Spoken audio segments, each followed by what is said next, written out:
Jadi bagi sahabat Gontai, kalau berkunjung ke candi, ingat kita tidak boleh lagi nih bawa minuman yang plastik, kemasan plastik. Kali kalau mau ke candi silakan bawa tumbler sendiri, habis nanti disimpan lagi. Jadi kita bersama-sama. Nah ini contohnya, contoh tumbler, contoh saja nih. Contoh. Jadi silakan bawa. Di jantung Sumatera tersembunyi sebuah mahligai keajaiban, Candi Koto Mahligai Muara Jambi, tempat di mana sejarah, budaya, alam, dan kearifan lokal masyarakat bersatu dalam harmoni yang sempurna. Oke sahabat Gontai, inilah areal The Lost City Candi Koto Mahligai, kota yang hilang atau Candi Koto Mahligai. Ini yang dulunya kita kesini belum dipugar, sekarang sudah dipugar dengan tetap mempertahankan pohon-pohon tua, pohon-pohon besar yang ada di sini. Jadi nilai-nilai sejarah tetap kita lestarikan, pohon-pohonnya juga kita tetap lestarikan. Jadi oksigen tetap terjaga. Ini konsep yang luar biasa sekali. Oke, sahabat Gontai, saya sekarang ketemu nih, jumpa dengan pejuang-pejuang pelestari Candi Muara Jambi. Saya lihat tadi di sana ada Pak Aris, ada Ibu Liza, ada Pak Ujang. Coba saya ini. Assalamualaikum, siang Waalaikumsalam. Pak. Wah, siang jumpa Pak. lagi. Sehat Pak. Alhamdulillah. Ibu, sehat Ibu. Ada Pak Ujang. Wah, ini kopinya bagus nih Pak Ujang. Iya. Baru kelihatan ini. Pak Aris, izin saya tadi mengeksplor bagian Candi Koto Mahligai ini. Kemarin kan waktu saya eksplor tahun kemarin, ini kan masih dalam proses pemugaran.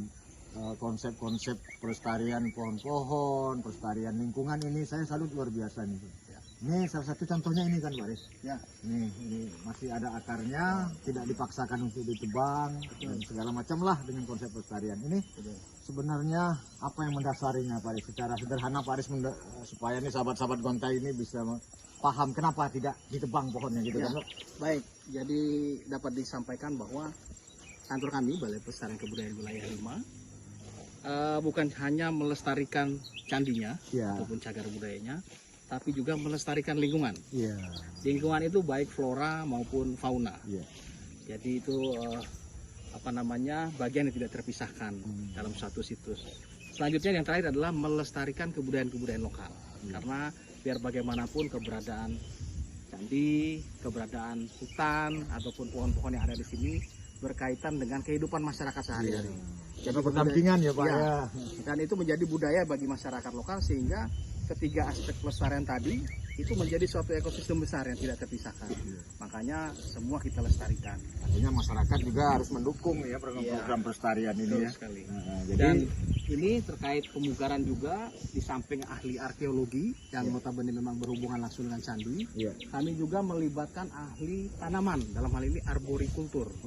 Sehingga mereka lah yang melakukan diagnosa ataupun scanning kesehatan dari pohon-pohon ini, sehingga nanti rekomendasi pohonnya kita biarkan tumbuh, kondisi pohonnya sakit sehingga harus ada yang ditebang. Jadi tidak main kira-kira aja ya Bu ya. Jadi kita memang melibatkan ahlinya, sehingga nanti memang secara profesional langkah atau rekomendasinya juga dapat dipertanggungjawabkan secara ilmiah. Alhamdulillah. Bu Liza gimana pendapat Bu Liza nih? Bagus sih Pak. Kalau untuk kedepannya semoga untuk saat-saat ini aja semenjak setelah dipugar itu kita malah kewalahan. Banyak wisatawan yang datang kan di sini. Jadi gitu.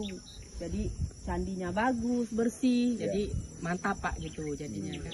Nah, dari Pak Ujang nih, ini kan termasuk pejuang yang tiap hari keberadaannya harus selalu ada di sini Pak. Bagaimana sikap pengunjung selama ini Pak? Kan kita sekarang tidak boleh lagi sampah, pengelolaan sampah, bawa minuman aqua, botol itu nggak boleh lagi, harus bawa tumbler. Bagaimana Pak Ujang? Ini pasti susah. Bagaimana menghadapi Pak ya? Menyikapinya itu Pak Ujang? Jadi itulah perlu kami ngomong tuh, kalau seandainya tamu datang kan, itu kami buru-buru lah untuk mendatangi kawan-kawan yang tamu tadi kan. Nah, ini mohon maaf Pak, Bu. Nah, karena kita lagi melestarikan untuk tidak adanya sampah plastik di area kita, supaya steril bersih lah, dipandang kan bagus kan. Bersih ya Pak ya. Karena unsur Sabta Pesona salah satunya kan bersih ya. Iya bersih gitu. Itu yang kami terapkan kan. Itu saya tahu Pak, saya ngerti itu pasti kerja keras, merubah kultur itu pasti sangat susah sekali. Tapi perjuangan Pak Ujang dan kawan-kawan, juga Pak Agus ya, izin sampaikan salam hormat saya sama beliau nanti, Pak Aris, Bu Riza, saya terima kasih. Saya mohon izin untuk coba mengekspor Candi Koto Mahligai dengan suasana yang baru ini. Jadi bagi sahabat Gontai, kalau berkunjung ke candi, ingat kita tidak boleh lagi nih bawa minuman yang plastik, kemasan plastik. Kali kalau mau ke candi silakan bawa tumbler sendiri, habis nanti disimpan lagi. Jadi kita bersama-sama. Nah ini contohnya, contoh tumbler, contoh saja nih. Ini contoh. Jadi silakan bawa tumbler seperti ini, nanti sudah habis ya masukkan lagi, bisa kita bawa pulang. Jadi kita sama-sama menjaga lingkungan kita, candi kita supaya bersih, supaya sehat juga lingkungannya dan masyarakat juga terjaga kesehatannya. Terima kasih ya, saya coba akan mengeksplor lagi. Mohon izin Pak Iris, Ibu Riza, Pak Ujang ya. Yuk, terima kasih. Assalamualaikum Pak. Waalaikumsalam.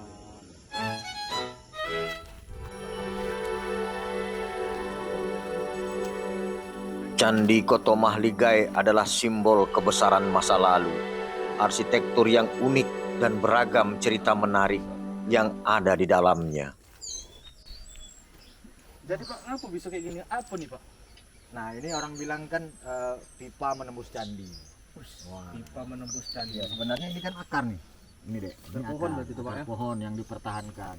Jadi kalau menurut saya nih kan, kita kan sama-sama pengunjung yang memperhatikan candi ini agar candi ini bisa lestari, tapi tidak merusak ekosistem alam. Nah, jadi tetap dipertahankan betul sekali. Jadi ini kan jadi atraksi juga. Selain jadi atraksi, ini juga bisa jadi untuk pelestarian bahwa pohon ini tetap kita jaga hidup. Nah, karena ini jadi menarik. Estetik dengan tidak merubah struktur candinya kan, yang seperti itu. Dengan luasan lebih kurang 3.981 hektar, ada banyak candi di kawasan percandian Muara Jambi ini. Kita tentu akan menemukan inspirasi dan pengetahuan-pengetahuan baru. Ayo sahabat-sahabat Gontai semua, kita berbagi pengalaman dalam melestarikan warisan budaya yang dapat menjadi atraksi wisata. Terima kasih. Salam Gontai.